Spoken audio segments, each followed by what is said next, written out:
Once again I see the hedgerow hardly hedgerow. ہاں جی hedge روز کہا گیا ہے کہ ان گھروں یا جھونپڑیوں کے ارد گرد جو ہیج جو باڑ لگی ہوئی ہے بمشکل ہی وہ باڑ ہے. Little lines of supportive would, اور وہ باڑ کیا ہے، وہ تو جنگل کی کچھ لائنیں کچھ کتاریں ہیں جو کہ خوش باش ہیں، رن وائلڈ اور جنگلی انداز میں بھاگ رہی ہے. جی ان دو لائنز کو میں تھوڑا سا ایکسپلین کر دوں کیونکہ لفظ بہ لفظ بات سمجھ نہیں آتی. شاعر نے کہنا چاہا کہ وہ ایک بار پھر سے منظر دیکھتا ہے کہ گاؤں والوں کی جھونپڑیوں کے ارد گرد جو ہیج جو باڑ بنی ہوئی ہیں وہ باڑ دور دور تک خود ہی پھیلتی چلی جاتی ہے کیونکہ وہ پودوں کی بنی ہوئی باڑ ہے، اس میں تار نہیں لگی ہوئی، وہ اینٹوں سے بنی ہوئی کوئی دیوار نہیں ہے، وہ تو جنگلی پودوں سے بنائی ہوئی ایک باڑ ہے. اور بہار کے موسم میں یہ پودے اپنے انداز میں آگے سے آگے بڑھتے چلے جاتے ہیں، لہٰذا اس کو سپورٹیو ووڈ کہا گیا ہے. رن وائلڈ، یہ باڑ جو کہ جنگل کی طرف بھاگتی ہے خوشی کے ساتھ، یعنی ایک گھر کی باڑ دوسرے گھر کی باڑ کے ساتھ ملی ہوئی ہے. Okay next, these pastoral farms, pastoral pasture چراہ گاہ کو کہتے ہیں، اور پھر وہ چراہ گاہوں کو دیکھتا ہے. گرین ٹو دا ویری ڈور، یہ چراہ گاہیں جو کہ گاؤں والوں کے دروازے تک سرسبز ہیں، یعنی خوبصورت منظر ہے کہ کسی بھی گھر کی جھونپڑی سے باہر قدم رکھا جائے تو وہاں سے سبزہ گرینری شروع ہوتی ہے اور پھر دور تک پھیل جاتی ہے. And wreaths of smoke sent up, اور پھر یہ شاعر ریٹس آف اسموک دھوئیں کے ہالے دائرے اوپر کو اٹھتے ہوئے دیکھتا ہے. ان سائلنس، خاموشی میں، فرام امنگ دا ٹریز، درختوں میں سے. یہ ایک بڑا خوبصورت اور پرسکون منظر ہے جو کہ شاعر بیان کرتا ہے. ان دیہاتی لوگوں کی جھونپڑیوں میں سے، گھروں میں سے دھواں اٹھتا ہے کیونکہ وہ پرانے زمانے کے گھر تھے. پرانا زمانہ ہے جہاں گھروں کی چھتوں پر چمنی کھلتی تھی اور جو بھی کوئی آگ جلائی جاتی تھی گھر میں اس کا دھواں اوپر چمنی سے باہر اٹھتا تھا. لہٰذا شاعر لکھتا ہے کہ وہ smoke sent up, wreaths of smoke, دھوئیں کے ہالے اوپر کو اٹھتے ہوئے دیکھتا ہے. سائلنس، خاموشی میں، فرام امنگ دا ٹریز، درختوں میں سے، کیونکہ گھروں کے ارد گرد تو درخت ہی درخت تھے، تمام تر گھر درختوں میں گھرے ہوئے تھے، لہٰذا وہ دھواں درختوں کی شاخوں میں سے الجھتا ہوا اوپر اٹھتا ہے اور شاعر اس منظر کو دیکھ رہا ہے. with some uncertain notice as might seem of vagrant dwellers in the houseless woods، اور یہ بالکل ایسا ہی منظر تھا، دھواں بالکل ایسے ہی اٹھ رہا تھا جیسے کہ ویگرنٹ کہا گیا جی نومیڈز یعنی خانہ بدوشوں کی جھونپڑیوں سے دھواں اٹھتا ہے. مطلب ریور جی کے آس پاس جو بھی لوگ رہ رہے تھے، دیہاتی رہ رہے تھے، انہیں دیکھ کر نومیڈز یاد آتے تھے کہ خانہ بدوش لوگ جو کہ سرسبز چراہ گاہوں کی تلاش میں ادھر ادھر بھٹکتے رہتے ہیں، ان کا طرز زندگی بھی تو کچھ ایسا ہی ہوتا ہے جیسا ان لوگوں کا تھا. اور of some hermit cave where by his fire the hermit sits alone, یا پھر یہ دھواں یوں اٹھتا تھا جیسے کہ کسی ہرمٹ، کسی درویش کی جھونپڑی سے، غار سے دھواں اٹھتا ہو جو کہ آگ کے قریب تنہا خاموش بیٹھا ہے، اپنے رب کی عبادت میں مصروف ہے. تو یہاں تک ریور جی کے کنارے کا بستی کا ایک منظر پیش کیا شاعر نے جو کہ انتہائی خوبصورت ہے اور پرسکون ہے. اور ہم دیکھتے ہیں کہ وہاں کے بسنے والے، وہاں کے انسان فطرت کے ساتھ بڑی دوستی کے ساتھ رہ رہے تھے. ہمیں وہاں پر جدیدیت نام کی کوئی چیز نظر نہیں آتی، ہر طرف سکون ہے، فطرت کی خوبصورتی ہے. اوکے نیکسٹ پڑھتے ہیں جی دا بیوٹیس فارمز، یہ خوبصورت مناظر، خوبصورتی کی یہ شکلیں. through a long absence have not been to me as is a landscape to a blind man's eye. جی ہاں، وہ کہتا ہے کہ اگرچہ بڑے لمبے عرصے کے بعد میں یہاں پر آیا ہوں، لیکن خوبصورتی کے یہ مناظر میں نے بھلا نہیں دیے. میرے لیے خوبصورتی کے مناظر ایسے نہیں ہے جیسے کسی نابینا کو آنکھوں سے اندھے کو کچھ دکھائی نہیں دیتا. نہیں، شاعر کو سب یاد ہے، پرانی باتیں. یہی مناظر جو 5 سال پہلے اس نے دیکھے تھے وہ اس کے ذہن پر نقش ہو چکے ہیں. But oft in lonely rooms and mid the din of towns and cities مطلب ہوگا افراتفری، گہما گہمی بھری زندگی، شہر کی زندگی. تو شاعر کہتے ہیں کہ جب وہ اپنے کمرے میں تنہا لیٹا ہوتا تھا، یا جب تھوڑا عرصہ اس نے لنڈن سٹی میں گزارا تھا، بسر کیا تھا، وہاں شہر کے شور و غل میں I have oft to them in hours of weariness، تو میں اس منظر کا بڑا احسان مند ہوں تھکاوٹ کے لمحات میں. سینسیشن سویٹ، یہ مناظر میرے لیے فیلنگز لے کر آتے تھے، اچھے احساسات لے کر آتے تھے. فیلڈ ان دا بلڈ، اور میں اسے اپنے خون میں محسوس کرتا تھا. And felt along the heart، دل کی گہرائیوں میں محسوس کرتا تھا. And passing even into my purer mind with tranquil restoration، اور یہ میرے ذہن میں سکون کو، آرام کو ریسٹور کر دیا کرتے تھے. تو ان 4 یا 6 لائنز کو میں ایکسپلین کرتا ہوں. The poet wants to say that when he was alone, when he was sad, and when he was living for some days in the noisy city, these scenes of Tintern Abbey provided him peace, serenity, calm and pleasure.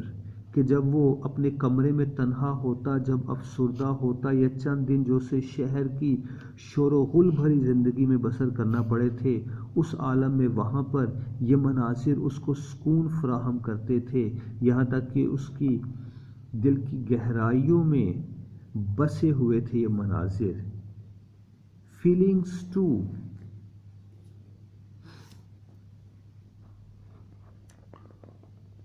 of unremembered pleasures. Feelings too of unremembered pleasures, such as perhaps as have no slight or trivial influence on that best portion of good man's life, his little nameless unremembered acts of kindness and of love. اور پھر شاعر مزید کہتا ہے کہ یہ ایسی feelings ہماری ذات میں پیدا کرتے ہیں، یہ مناظر جو کہ اس نے ریور جی کے آس پاس دیکھے تھے، 5 سال پہلے بھی دیکھے تھے. وہ فیلنگز ہیں آف ان ریممبرڈ پلیئر، ان خوشیوں کا احساس ہے جو کہ وہ کچھ بھول چکا تھا. Such perhaps as have no slight or trivial influence, اور کہتے ہیں کہ اس کا اثر شاعر کی ذات پر کوئی گھٹیا معمولی اثر نہیں تھا. On that best portion of good means life, بلکہ یہ ایک اچھے انسان کی زندگی کے بیسٹ پورشن، بہترین حصے پر اچھے انداز میں اثر انداز ہوتے ہیں. ہز لٹل نیم لیس ان ریممبرڈ ایکٹس، اور اس کے چھوٹے چھوٹے ایسے اعمال جو کہ بھلائے جا چکے ہیں. Of kindness and of love, مہربانی کے، محبت کے احساسات. جی ان 4 یا 6 لائنز میں شاعر نے کہنا چاہا کہ ٹنٹن ایبے کے مقام پر اس نے جو مناظر دیکھے تھے وہ اس کی زندگی پر بڑے گہرے اثرات چھوڑ کر گئے تھے. وہ اثرات معمولی نہیں تھے بلکہ غیر معمولی تھے، بالکل ایسے جیسے کہ کسی شخص کی زندگی میں کوئی واقعہ اس کو متاثر کرتا ہے اور پھر وہ ایکٹس آف کائنڈنیس، مہربانی، شفقت، محبت کے کام کرتا ہے. نور لیس I trust to them I may have of another gift. پھر کہتا ہے کہ یہ جو ٹینٹرن ایبے کے مناظر جو اس نے 5 سال پہلے دیکھے تھے وہ ایک اور انداز میں ان کا احسان مند ہے، یعنی اس منظر نے، ان یادوں نے، اس وزٹ نے اس کو ایک اور تحفہ بھی دیا تھا، اور وہ تحفہ کیا تھا؟ آف ایسپیکٹ مور سبلائم، وہ اس کی ذات کا ایک پہلو تھا جو کہ بڑا سبلائم، بڑا اعلیٰ و عرفہ تھا. دیٹ بلیسڈ موڈ، اس کو ایک بلیسڈ موڈ عطا کیا تھا. in which the burden of the mystery, in which the heavy and the very weight of all his unintelligible world is lightened. اس کو ایک ایسا بلیسڈ موڈ عطا کیا تھا، یعنی ایک وجد کا عالم، ایک ایسا خوشی کا عالم کہ اس عالم میں اس کے جتنے بھی ان انٹیلیجیبل، نا محسوس ہونے والا ہیوینس تھا، بوجھ تھا اس کی روح پہ، وہ اتر جاتا تھا. سادہ اور آسان لفظوں میں اس طرح سے کہ جب اس نے ریور یی کے کنارے کچھ دن بسر کیے تھے 5 سال پہلے ٹینٹرن ایبے میں، تو اسے ایک ایسا خوشی کا احساس ملا تھا کہ اس خوشی کے احساس میں اس کی روح پر جو بھی کوئی بوجھ تھا، ایسا بوجھ جسے وہ نہ خود سمجھ سکتا تھا نہ بیان کر سکتا تھا، وہ بوجھ اتر گیا تھا، وہ بوجھ ہلکا ہو گیا تھا، اور یہ شاعر خود کو روحانی طور پر بڑا ہی پرسکون محسوس کرتا تھا. That serene and blessed mood, ایک بار پھر سے بیان کرتا ہے اپنے اس بلیسڈ موڈ کو، کہتا ہے کہ وہ موڈ جو کہ سیرین پرسکون تھا اور اس میں بڑی رحمت تھی. in which the affections gently lead us on، اور یہ ایسا موڈ ہے جس کی طرف افیکشنز، محبت ہمیں کھینچتی ہے. until the breath of this corporal frame and even the motion of our human blood almost suspends. جی یہ وہ بلیسڈ موڈ ہے جس کا اظہار شاعر کرتا ہے اور اس کو لفظوں میں سمجھا نہیں جا سکتا، یہ محسوس کرنے کی چیز ہے. شاعر نے کہنا چاہا، بلکہ آپ خود اپنے آپ کو اس منظر میں ایڈجسٹ کر کے تصور کیجئے.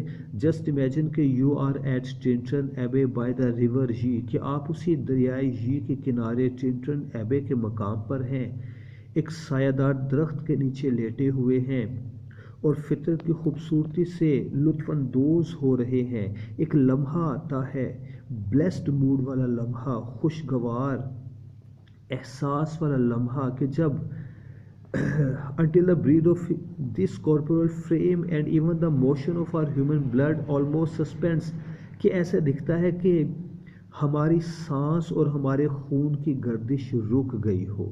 محسوس ہوتا ہے، صرف دکھتا ہے، ہوا نہیں حقیقت میں. شاعر کہتا ہے کہ وہ محسوس کرتا ہے کہ اب وہ جسمانی طور پر کچھ نہیں ہے، اس کی سانس رک گئی، اس کی خون کی گردش بھی رک گئی. We are laid asleep in body، جسمانی طور پر ہم سو جاتے ہیں. And become a living soul, لیکن ہم ایک زندہ روح بن جاتے ہیں. یعنی جسم تو وہاں بے حرکت پڑا ہے، سانس رک گئی، خون کی گردش رک گئی اور جسم بے حرکت ہو گیا، لیکن انسان ایک لیونگ سول، ایک روح بن جاتا ہے. while with an eye made quiet by the power of harmony، اور اس ہارمنی، اس سکون، توازن، بیلنس کی بنا پر انسان کو ایک صلاحیت ملتی ہے. ود این آئی، ایک آنکھ کے ساتھ، یہاں پر آنکھ سے مراد ہے ability to see, to watch, to observe, دیکھنے کی، آبزرو کرنے کی یا مشاہدہ کرنے کی ایک ایسی صلاحیت ملتی ہے. By the power of harmony and the deep power of joy we see into the life of things، کہ اس کی مدد سے ہم چیزوں کی زندگی میں جھانکتے ہیں. یعنی جو چیزیں، جو آبجیکٹس ہمارے ارد گرد موجود ہیں، ہم ان چیزوں کی ذات کی گہرائی میں جھانکنے کے قابل ہو جاتے ہیں. یعنی شاعر نے کہنا چاہا کہ وہ ایسا بلیسڈ موڈ تھا کہ اس بلیسڈ موڈ میں، اس کیفیت میں، اس وجد کے عالم میں شاعر فطرت کی خوبصورتی کے بیرونی مناظر کو نہیں دیکھ رہا تھا، بلکہ وہ ان مناظر کی حقیقت کو دیکھ رہا تھا.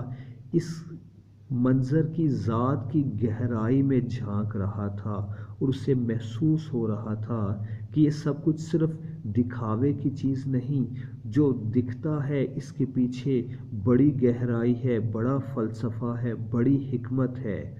تو یہ وہ بلیسڈ موڈ ہے جو کہ شاعر نے محسوس کیا تھا، جسے وہ ہمارے ساتھ شیئر کرتا ہے۔ تو اسٹوڈنٹس، امید کرتے ہیں کہ آج کا یہ لیکچر آپ کو سمجھ آیا ہوگا نظم ٹنٹن ایبے کے حوالے سے۔ میں نے آپ کی آسانی کے لیے اس کا بیک گراؤنڈ بیان کیا کہ نظم کب، کس مقام پر اور کس حالت میں لکھی گئی، یعنی انتہائی خوشی کے عالم میں لکھی گئی۔ ٹنٹن ایبے کیا جگہ ہے، شاعر وہاں گیا تھا، سیر کرنے گیا تھا، اور پھر اس منظر کو اتنا پسند کیا شاعر نے کہ وہ اسے مسٹک ایک صوفیانہ انداز میں بیان کرتا ہے۔ تو آج کے لیے اتنا ہی، اگلے لیکچر میں انشاءاللہ اس نظم کے ساتھ پھر سے حاضر ہوں گے، تب تک کے لیے اللہ حافظ۔